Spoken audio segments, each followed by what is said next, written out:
আসসালামু আলাইকুম এভরিওয়ান, সকলে কি অবস্থা? আশা করি সকলে ভালো আছেন। আলহামদুলিল্লাহ আমরা ভালো আজকে চলে আসছি বন্ধের মধ্যে লাউ হইতে এনে দেখা মুরগির চাপ নিয়ে আইছি, পরোটা নিয়ে আইছি, এগুলা খামু। মানে ফিলটা অন্যরকম।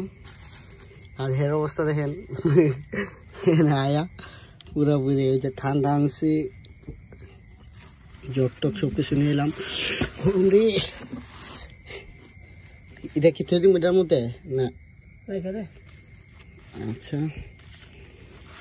মানে এটা ফিলটাই অন্যরকম। বন্ধের মাঝে এসা এরকম একটা জায়গাতে বসে খাওয়ার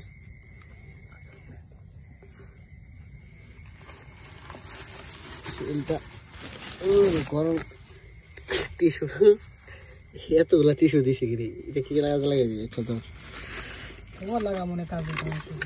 চাপটা ঠান্ডা ঠান্ডা আছে। এই যে এটা হলো চাপটা। ফিলটাই অন্যরকম রে, অনেকদিন পরে এরকম অনেকদিন পরে আইসি বন্ধের মধ্যে। ওকে, আমরা খাইতে থাকি। সকলে ভালো থাকবেন, সুস্থ থাকবেন। আল্লাহ হাফেজ। পরবর্তী ভিডিওতে দেখা হবে।